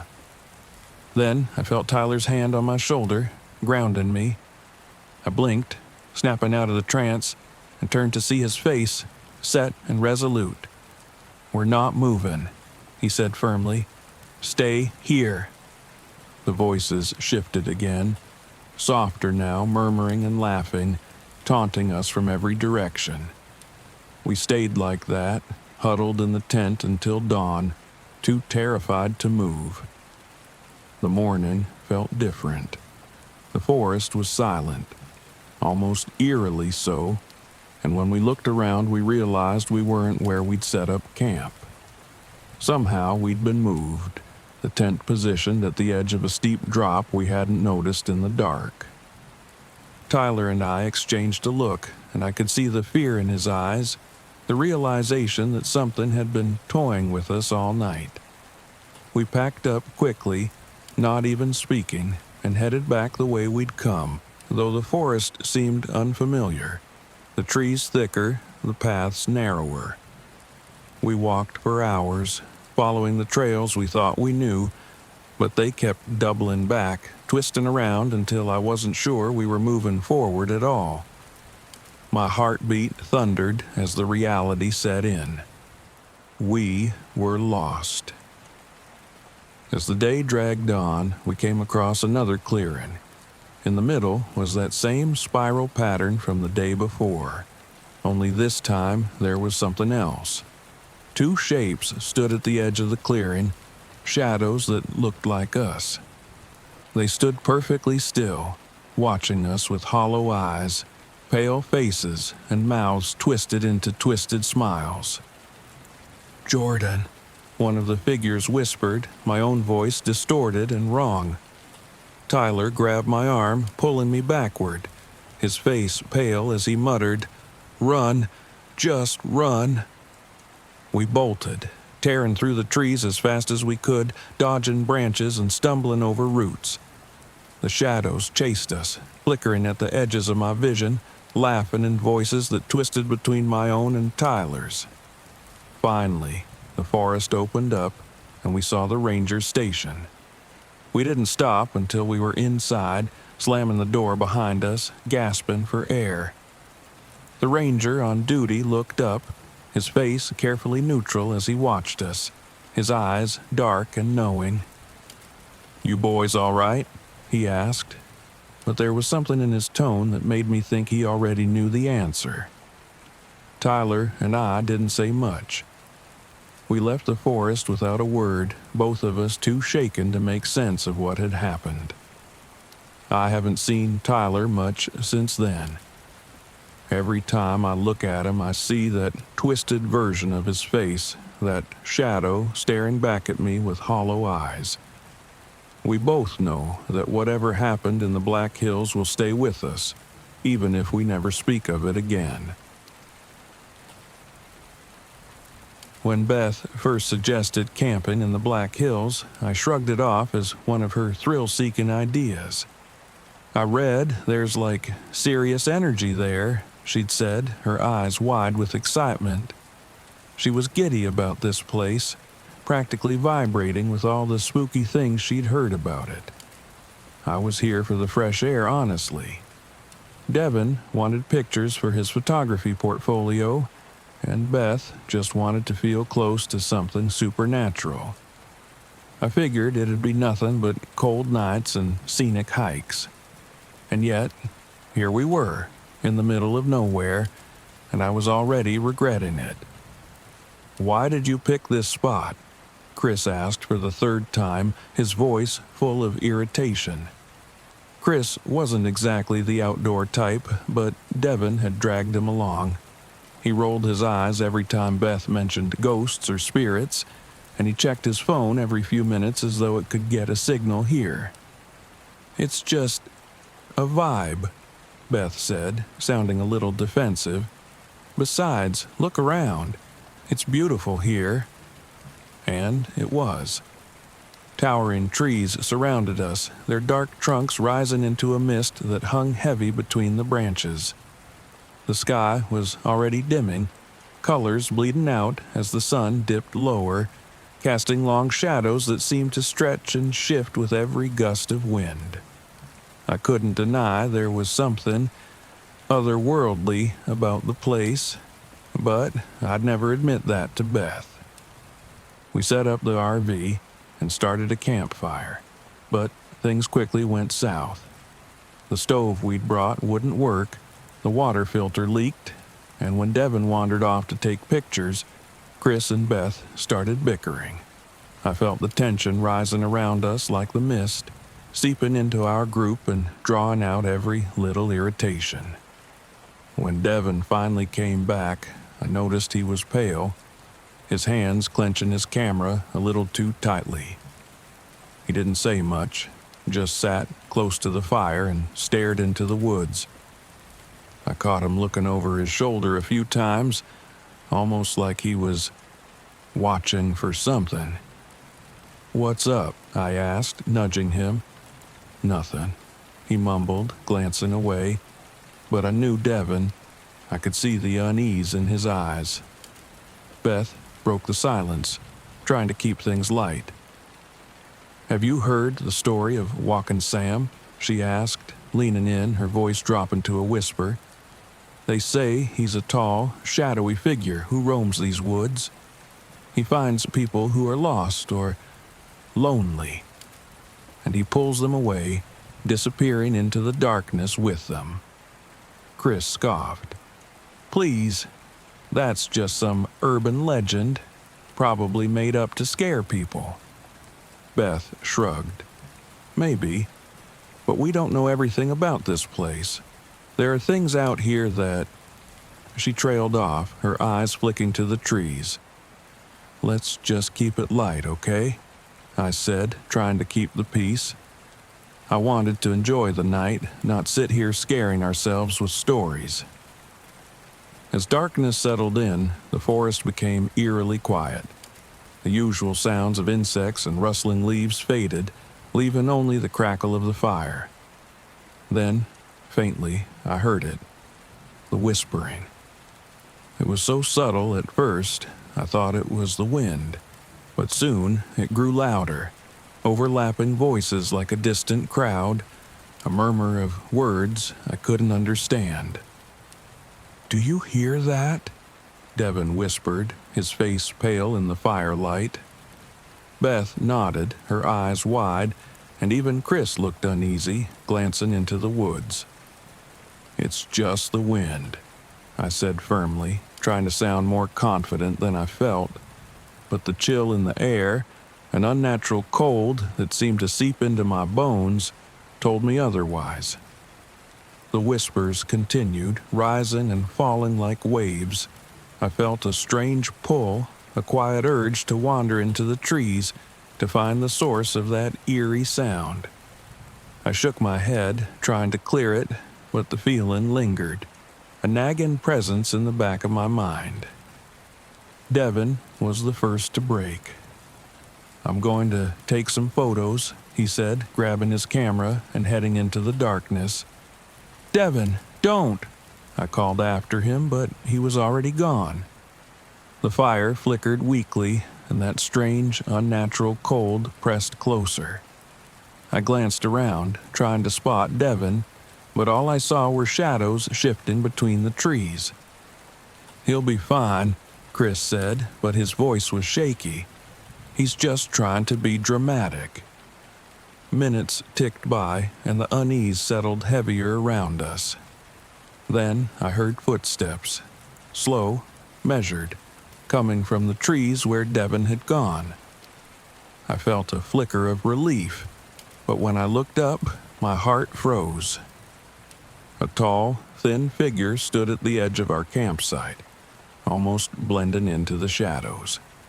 Its body seemed to waver, as if it was made of smoke, and its head, it was featureless. Just a dark void where a face should be. Beth let out a small gasp, and Chris cursed under his breath. I forced myself to stay calm, even as fear clawed up my spine. "Devin?" I whispered, hoping it was just a trick of the light. The figure didn't move. It just stood there, watching. Or at least, I thought it was watching. How could I tell? Maybe we should go get him," Beth whispered, clutching her flashlight tightly. I was about to agree when Devin stumbled into the firelight, breathing heavily, his eyes wild. Did you see it?" he gasped, looking back toward the trees. "We saw something," I said, my voice barely a whisper. What was that?" He shook his head, looking as shaken as I felt. "I don't know, but it was watching me." The whispers grew louder, surrounding us, words I couldn't understand filling the air.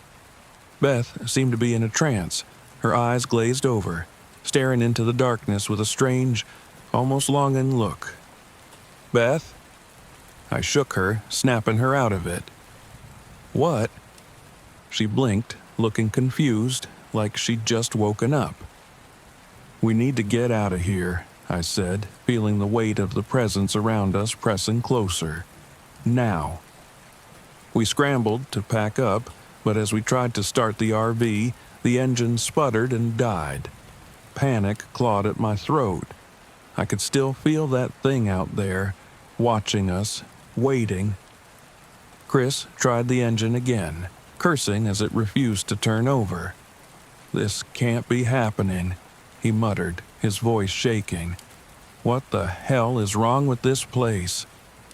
Then, out of the corner of my eye, I saw it.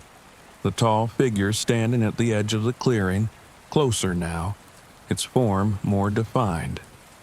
Shadows seemed to cling to it, like it was part of the night itself, a darkness that was more than just an absence of light. Devin was the first to react. "I'm not staying here," he whispered, grabbing his flashlight and moving toward the road. I followed, my heart pounding as I glanced back at Beth, who was lingering, staring at the figure. "Beth!" I shouted, but she didn't respond. The figure seemed to shift, its dark form stretching, growing taller, and I felt a coldness sweep over me, a despair so deep it felt like drowning. Suddenly, I understood the stories Beth had told. This thing wasn't here to harm us in the way you'd expect. It was here to take something from us, something intangible. "Beth, come on!" I shouted again, grabbing her arm and pulling her back. Finally, she blinked, her gaze clearing, and she looked at me terrified. I heard it," she whispered. "It wanted me to follow." "Don't listen to it," I said, feeling a rush of determination. "We're getting out of here. Now." We huddled together, moving through the dark forest with only our flashlights cutting weak beams through the mist. The figure followed us, gliding through the trees with an unnatural grace. It didn't walk. It seemed to float, as if it was part of the shadows. Chris tripped, cursing as he scrambled to his feet. "It's getting closer," he yelled, and I could hear the fear in his voice. I pushed him forward, forcing myself to stay calm. "Just keep moving," I said, though my own heart was racing. Devin led the way, his flashlight flickering as the darkness pressed closer. The whispers were louder now, filling the air with that strange, haunting murmur. I could barely think, my mind clouded by fear and the heavy weight of despair that seemed to emanate from the figure. We stumbled onto the road, and for a brief moment, I felt a flicker of relief. But as we turned back, I saw the figure standing at the edge of the trees, watching us. It didn't move, but I felt its gaze, a pull that seemed to reach into my soul, urging me to return. "Don't look back," I whispered, grabbing Beth's hand. "Just keep going." We finally reached the RV, and Chris tried the engine one last time. This time, it roared to life, and we piled in, slamming the doors shut. As we drove away, I looked out the rearview mirror, and my heart skipped a beat. The figure was still there, standing in the middle of the road, watching us as we sped away. It didn't follow, but I knew, deep down, that it would always be there, waiting in the shadows. The drive back was silent, each of us lost in our own thoughts, haunted by what we'd seen. I didn't know if we'd ever speak of it again, or if we'd ever truly escape the pull of that dark presence. But one thing was certain. I would never forget the feeling of being watched, of being almost taken by something beyond my understanding. As we left the black hills behind, I felt a strange emptiness, as if a part of me had been left behind in those woods, lingering with that shadowy figure. And somehow, I knew that part of me would never return. I never wanted anything to do with my father. He left me and my mom when I was barely 6 years old, disappearing into the forests he loved more than his family. Growing up, I heard stories about his strange obsessions, his reclusiveness, his endless hikes through the deep woods, always muttering about the whispers. To me, he was just a distant, broken man who chose isolation over us. But now, here I am, sitting in the old RV he left me in his will, parked in the middle of Tillamook State Forest. Part of me isn't even sure why I'm here. Closure, maybe. Curiosity. His journal was among the few things left in this rusting hunk of metal, and its pages are filled with the same obsessive ramblings he spent his life chasing. Stories of the whispers, shadowy figures in the trees, ancient curses that haunt our family. Honestly, it all sounds ridiculous. Yet, as I sit here, watching the light fade through the dense Oregon pines, I feel the weight of the forest pressing in around me. Everything is quiet. Too quiet. I never thought silence could feel so heavy. I shake my head, forcing myself to focus. "Get a grip, Jack," I mutter, flipping open the journal. My father's handwriting is sharp and jagged, like he'd scribbled these notes in a frenzy. The whispers are real. They follow us, call to us. We're bound to them. I scoff. Bound to what, exactly? The paranoia, the wayward curiosity that made him abandon his family. Yet, even as I read, I can't shake this strange, prickling feeling, like I'm not alone. I decide to get out and hike, hoping a short walk will clear my head. The forest around me is dense, an endless maze of towering pines and thick undergrowth. The air is damp, filled with the smell of wet earth, and every step is muffled by the soft, decaying leaves beneath my boots. As I hike deeper, a strange feeling nags at me. I can't quite place it, but it feels like I'm being watched. I turn around, scanning the trees, but there's nothing, just silence and shadows. Get a grip, I mutter again, trying to shake off the unease. But as I turn to head back, I notice something strange on the ground near my RV. A small bundle of dried sage and feathers tied with a red thread, sitting right at the edge of my campsite. I freeze, staring at it. I definitely didn't put that there. I bend down to pick it up, feeling the strange bundle between my fingers. It's old, brittle, almost like an offering. A memory of my father's words from the journal flashes through my mind. He wrote about leaving offerings, about appeasing the whispers, whatever that means. A shiver runs through me, and I pocket the bundle, deciding not to think too much about it. Back in the RV, the sky is already darkening, and the trees outside are little more than jagged black shapes.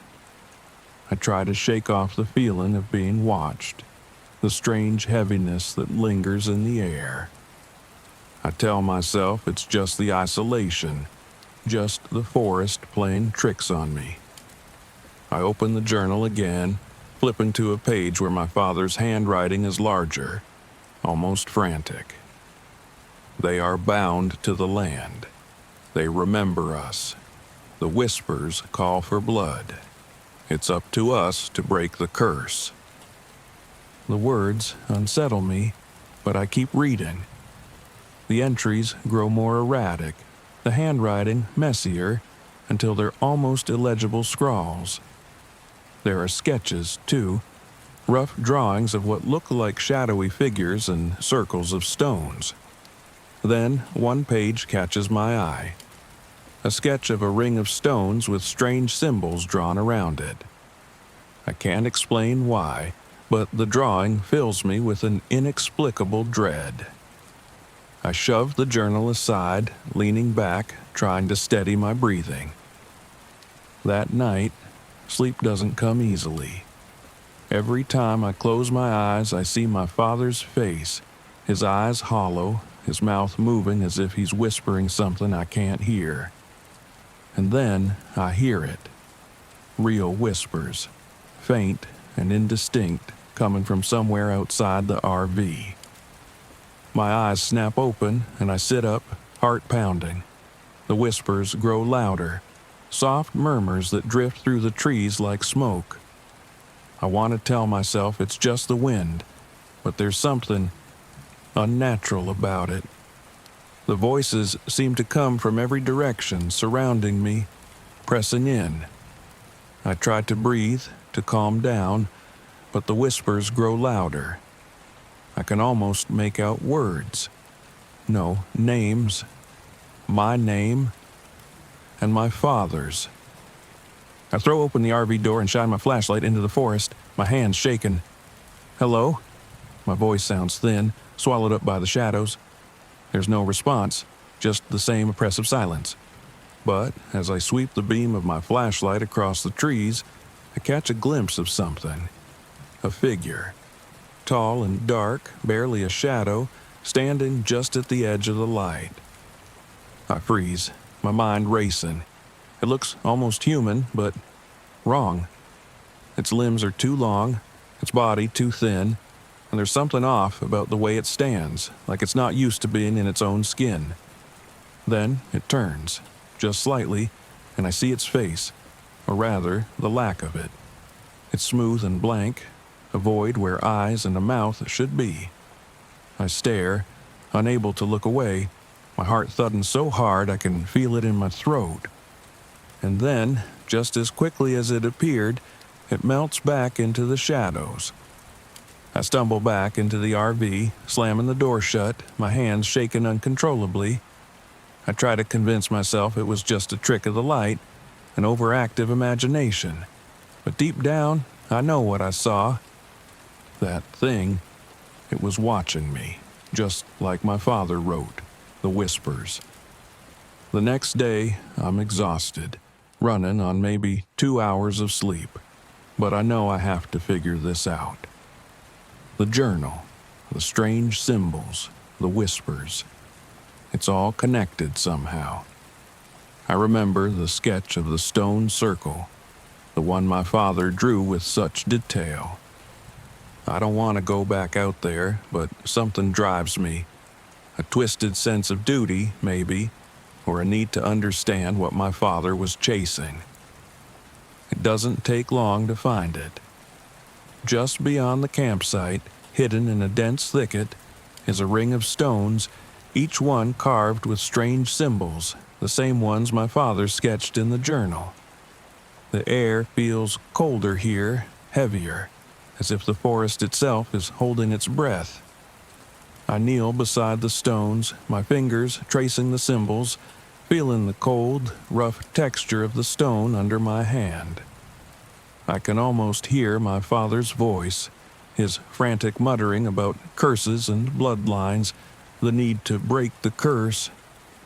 I don't know what he meant, but I can feel the weight of it, the darkness pressing down on me. And then, without warning, the whispers return. They're louder this time, echoing around me, growing in intensity until it feels like they're burrowing into my skull. I clap my hands over my ears, but it doesn't help. The voices are inside me, filling my mind, drowning out everything else. I stumble back, gasping, and nearly fall as I see them, the shadowy figures surrounding the stone circle. They're closer now, barely a few feet away, their bodies flickering like smoke, their blank faces turned toward me. My father's voice echoes in my head, frantic, pleading, "Appease them. Break the curse." I don't know what I'm supposed to do, but I pull the bundle of sage and feathers from my pocket, the one I'd found on the steps. I lay it in the center of the stone circle, muttering a silent apology, hoping it's enough. For a moment, the whispers quiet and the figures seem to pause. I hold my breath, watching, praying that this is over. But then one of them steps forward. It's taller than the others, its form more defined, almost human. And as it moves closer, I realize with a sickening jolt that it's wearing my father's face. I stumble back, my mind reeling, unable to process what I'm seeing. The figure reaches out a hand, its fingers elongated and twisted, beckoning to me. Its mouth opens and a voice, my father's voice, but distorted, wrong, whispers, "You shouldn't have come."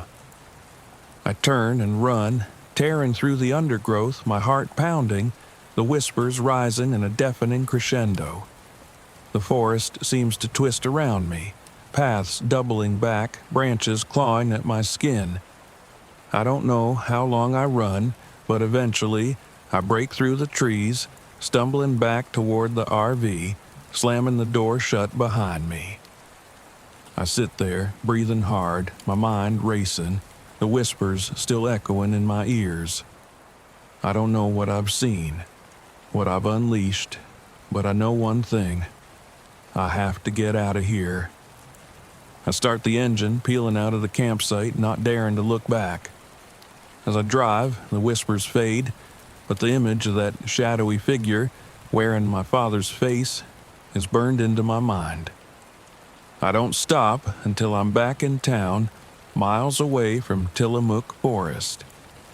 I park the RV, my hands still shaking, my mind struggling to process everything I've seen. I open the journal one last time, flipping to the final page. There, in my father's handwriting are the words I missed before. They will always watch. They will never let us go. I closed the journal, feeling a strange, hollow ache in my chest.